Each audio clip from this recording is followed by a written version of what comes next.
thanks. It's just sometimes I feel like... Like you could do anything for her. Yeah. Just don't expect any slack when you're late, because your childminder's let you down. Haven't called the creche yet. Yeah, see? OK, so this surgeon goes into a pub with a slab of tarmac under his arm and says, "A beer, please, and one for the road," because he's got a bit of road. Oh, Daniel, my boy, look what just flew in from the children's ward. Cool. I remember when all these things were shaped like saucers. Could I have a word, please? I've had a look at the scan, and let's step over here. I'm afraid that the cancer has worsened. Now, I know how difficult this is, but my advice is to keep him on the morphine, to make him comfortable. An easy's passing. Ian, don't make this any worse than it is. I'm sorry. You're sorry. Everyone's sorry. Our friends, neighbours, they sort of don't even visit, call. So it'd be best if we took him home then. Hazel, no. Please. I took Daniel into a ship's engine room once. He couldn't believe the noise. All the gears, pistons, everything working perfect. He said, "You make this work?" I said, "Yeah. I can take it apart piece by piece." He asks Hazel sometimes why people aren't like engines. Why can't I fix him like one of my engines? So please, don't tell me to give up on him. But the laparotomy itself holds substantial risks. Daniel's very weak. There is a real risk that we could lose him during the operation. We've lived with that risk for the past year. But even if there's just the smallest chance of more time, if that's all we can do, then I'll do anything for him. And if you could bypass and relieve the obstruction in his bowel, he'd be more comfortable. That's a big if. If is what keeps us going. Will you do the operation, Mr. Griffin? Good news. Scan shows no liver damage and no internal bleeding. What about Penny? Yeah, well, that's the bad news. She's sort of gone missing. What? Look, I need to find out where she's got to. You'll think that I've abandoned her. But you're still in pain. Is it getting worse? No, I'll call her on her mobile. Yeah, well, phones are a bit busy at the moment. I'll let you know when one's free. Yeah, Janice, your temperature's up. Look, you don't know my daughter. It's just that she's quite highly strung. Look, I'll make sure you get a phone, OK? In the meanwhile, I'm going to look at your test results. It could be that you bruised the wall of your abdomen when you fell. No, I'm returning her call. Maybe you can. It's about registering a child for the creche. Maybe Mrs. Shield could call me when she gets back. I need to know today. You heard about AAU? Some crazy teens fused the door and locked herself in there with Tricia and Mark, I think. I'd ask you to get Mrs. Tilsley's X-ray, but I can see that you're busy. Yes, Dr. Griffin. Mum should have called by now. Are you sure she can phone down here? Oh, hello, the cavalry's arrived. Any luck with maintenance? Still Vivaldi at the moment. But they've turned the water off, so at least we won't drown before we start. She'd better hurry up. It better not be urgent. So we're, like, totally trapped in here. Totally. It's a bit scary, really. I mean, what if they can't get us out? You should have thought of that before. I forgot. I'm one of Lola's references for the fostering people. Oh, what time's the interview? 5 minutes ago. Ah, Frankie, I'm sorry. I know I missed our appointment. Small crisis downstairs. Understood, but I could see Mark Williams now. Dr. Griffin, can I have a word? He won't be available for a while. Same small crisis. Maybe we could have our chat now. Well, I could do it. Go on, let me do it. Hey, you'd make a great referee. I would give Dr. Griffin a brilliant reference. Yeah, thank you, Nurse Jackson, but you'll be more use on the ward right now. How about finding Mrs. Tilton's notes? Well? Oh, sorry. It's about the hospital's drug buying policy. Oh, really urgent. Well, pull up a chair. I'll go find the overhead projector. Oh, yeah, well, I suppose it could wait. Lola, is there any word from AAU? Once maintenance open the doors, they'll still have to fix the leak. I can't work like this. Oh, come on. Some couples paid good money to spend a holiday anniversary together. Look, you're obviously busy and we can reschedule. But rescheduling an interview is one thing. Looking after a baby, Leanne, is quite different. I'm a doctor here. I'll be a mum to Leanne at home. Well, that's if you ever get home. Is it always like this? Sometimes, but of course you don't see it coming. So what are you going to do? So there's a good, reliable creche right here at the hospital. And it's so good and so reliable, it has a 3-month waiting list. Yes, well, senior staff must be... Pulling strings? So have you secured a place? I've been trying to call them all day. But Dr. Griffin, I'm on your side. It's that some of the applicants have a secondary carer. They've got a partner, a close friend. But in your circumstances, it's really difficult. I do live with someone. Well, you've never mentioned that. We're just friends. I wouldn't want you thinking it's anything more than that. No, of course not. But I need a name. Griffin. No, their name. Eric. Rick. Griffin. Your ex.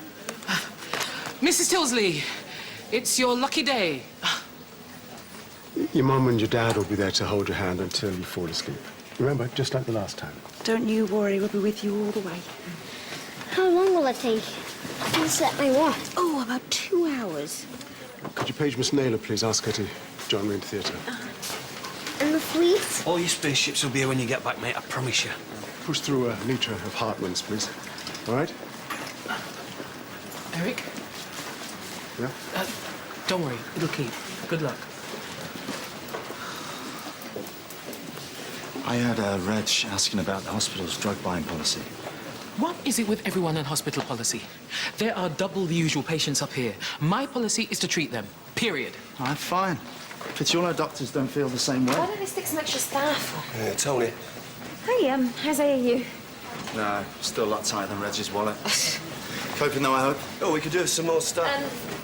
Field medicine. Yeah, like real Florence Nightingale stuff. Well, you know, coping nurses deserve to be rewarded. Yeah, well, that's what I always say. This job needs more rewards. Well, just between me and you, how does weekend spa break sound? Sounds like just what the doctor orders.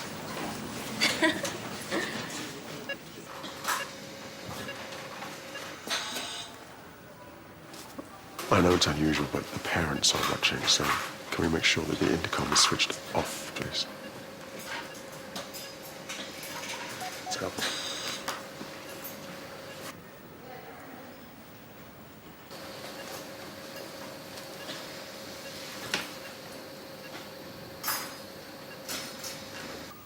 Tweezers.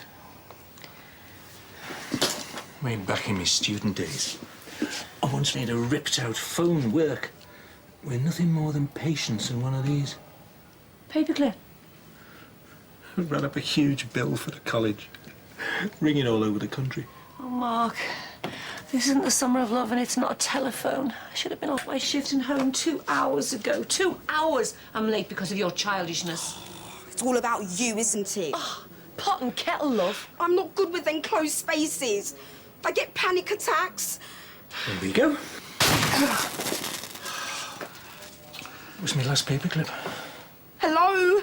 After geriatrics. I said I don't feel well. Well, you're in the right place then, aren't you? I'm not like other kids my age. I'm different. Special. You don't understand. I need to get out of... The tumour's attached to the back of the abdominal cavity, just as the scan showed. Morris retractor, please.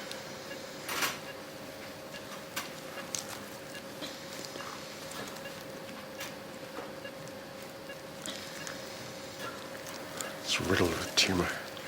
You must know the prognosis for a patient with retroperitoneal sarcoma.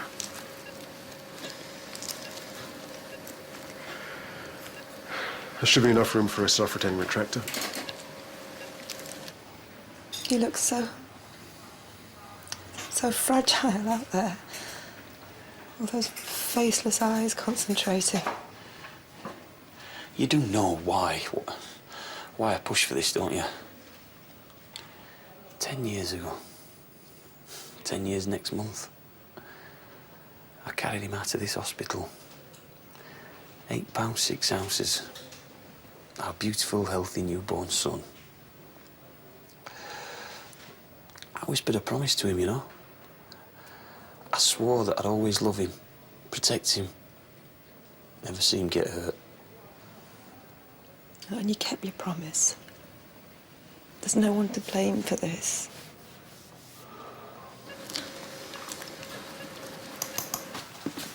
You look tired.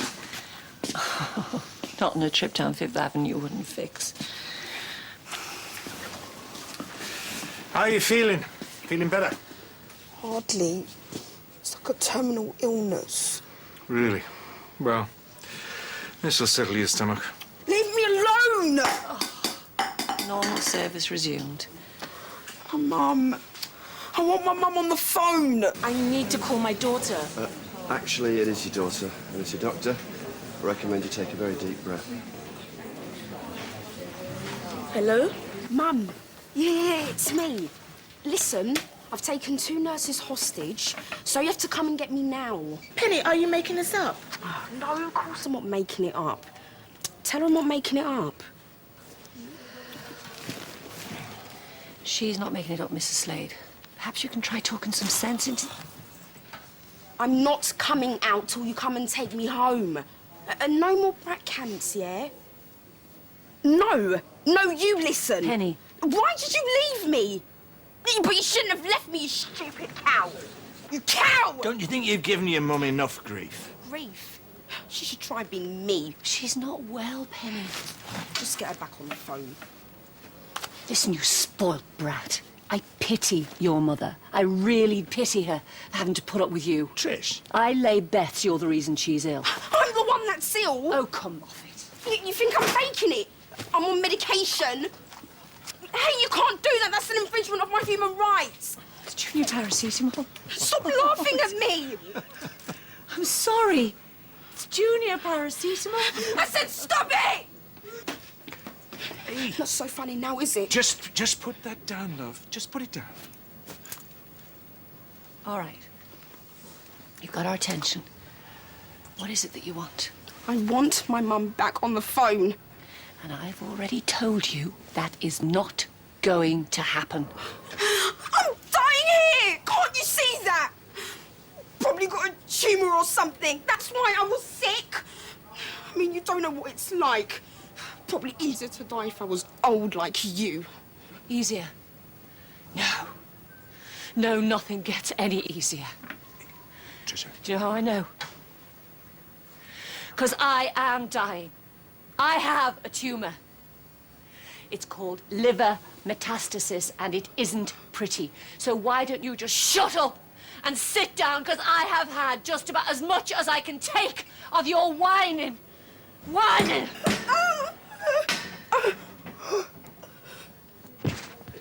Mark, help me. Where's the scalpel? I had to ask. It looks like a venous bleed. I'll get some gauze. All right, love. I'll call ED. Oh, what for? Moral support. No, wait. There, look. Past the bowel's covered by the tumour. Maybe that's the constriction. Let me see. Can we bypass the obstruction and separate the proximal loop from the tumour? Let's try taking the adhesion down. Scissors, please. What's happening? How long has it been? 40 minutes. Do you think it's worse than I thought? This poor little body. Suction, please. I've got to control the small bowel leak. Soft bowel cramps.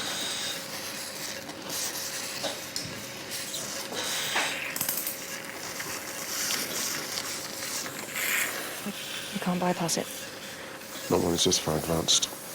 I'd have to unpick the tumour piece by piece. Leave holes everywhere. Daniel's bowel will look like a sieve. It's a terrible way to go. So what are we doing? There's nothing we can do. Just repair the hole and close him up. 2 back, please. I've made them do this to him. What if I've made it worse? Let's just wait and see what the doctors say. Yeah, but how much more can we put him through? Do you know, when he went under, I couldn't get the thought out of my head. Maybe it would be better for Daniel if